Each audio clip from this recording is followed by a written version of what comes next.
Hi, I'm Time Hack. Let's begin. Yama, god of the underworld in Hinduism and Buddhism. He is the first mortal dude to ever die, and was given rulership of the dead because he got there first. Yama has 2 giant ghost dogs that have 4 eyes, and watch the gate to his realm, and also double as his messengers. His underworld is called Naraka, and is kinda like the Catholic purgatory, except almost everybody goes there. Common street scum and holy yogas alike. But a tiny few avoid the descent into Naraka, and Yama will take them straight to Swarga, a heavenly realm. As the dead spend time in Naraka, it purifies their earthly sins, because doing a good deed never deletes bad deeds. Some are selected by Yama to be sent back to Bhumi, also known as Earth, for reincarnation. There are 7 different levels of Naraka, each level with a different deity in charge. But all are ruled by Yama, god of the dead. Osiris, Egyptian god of the underworld. He has many other titles, like the Lord of Silence, Lord of the Dead, among many others. Osiris has green skin, wears a crown of a pharaoh, carries a crook and flail, and wears mummy wrappings over his attire. Like the seasons of nature, Osiris not only represents death, but life and rebirth as well. And he is one of the few Egyptian deities not to be represented with the head of an animal. Long ago, in a time beyond comprehension, he ruled as pharaoh. However, he was betrayed and murdered by his jealous brother Set, and his corpse was cut into many pieces and spread all throughout Egypt. Osiris's sister goddess Isis then journeyed to find all the bits of his body. She found every piece but his penis. So, she made him a penis out of gold, then cast a spell to resurrect him for a sex session. Afterward, Osiris died again, but he impregnated Isis with his golden wiener, and their son, the god Horus, would go on to avenge him, and Osiris would go on to become the ruler of the Egyptian underworld. DONN, the Dark One, Lord of the Dead to the ancient Irish Celts. He was once the leader of a mythical race who desired conquest of Ireland, but he pissed off a goddess somehow, and was punished by being drowned close to a tiny island. This became his home, and the gathering place of the recently departed souls to be taken to the afterlife. If the dead did not come, they would become shades and wander the world, so DONN would play his horn to attract the revenants to him so they may pass on. There are druidic tales of DONN abducting athletic mortals for his team in the underworld, where he and other deities would have games of competition, which is hilarious.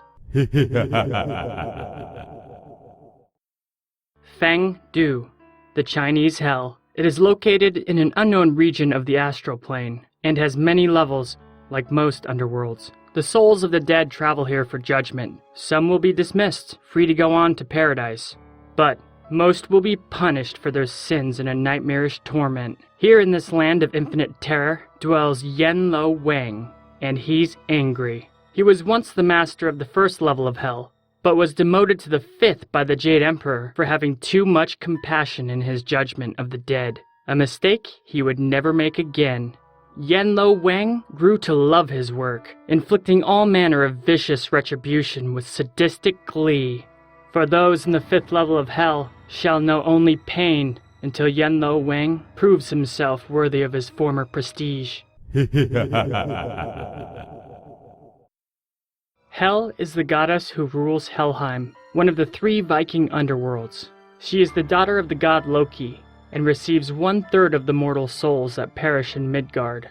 Those who die of sickness or old age will find themselves under Hel's domain. Hel also rules over 9 worlds in the alternate dimension of Niflheim. It is said, during Ragnarok, the end times, that Hel and her dead of Helheim will fight beside her father Loki in the final apocalyptic battle.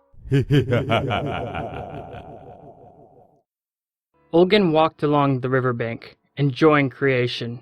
Then the god saw a clump of mud floating down the water. It resembled a face.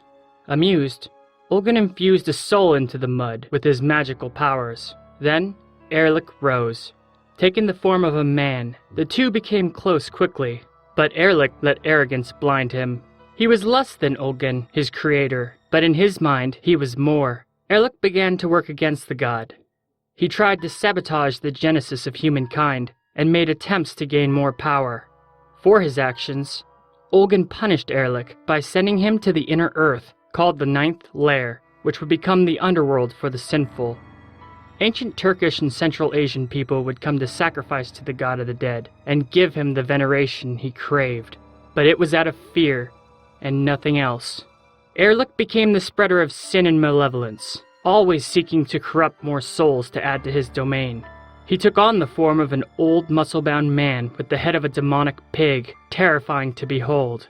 ERLIK had many children, who would be gods of chaos, further spreading anarchy and destruction. But ERLIK never gained the great power he so manically sought, and he never will. Shinigami came to the forefront in Japanese culture during the Edo period, between 1603 and 1868 CE. The Shinigami are supernatural entities that are hell-bent on enticing mortals to their doom. In a play from the 18th century, they are described as the road the god of death leads towards.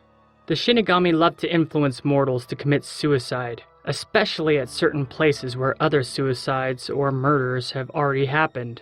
They can even possess people, making them lead others to fatal ends, as well as forcing the possessed to do things against their will. In some literature, they are spirits of deceased humans with evil intentions who became Shinigami upon their death. If someone is possessed, they may find it difficult to speak, or easier to spread falsehood and lies. They force you to relive all the bad things you have done in your life, with the obsession of a narcissistic OCD sufferer, not allowing the victim a moment of peaceful thoughts. Though Shinigami are sometimes referred to as gods of death, they are also called yukai, yuri, ghosts, evil spirits, or even the Grim Reaper. But unlike the Western Grim Reaper, where there is only one, there are a whole ton of Shinigami.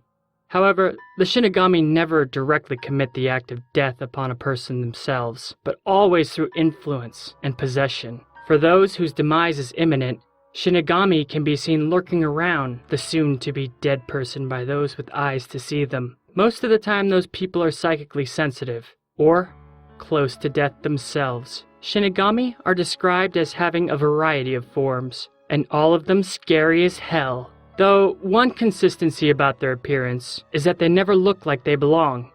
They're off and will catch the eye by their strange appearance, sending a shiver of fear down the spine of all who behold them, their minds frozen in a primeval terror of witnessing the death gods and knowing death is close at hand.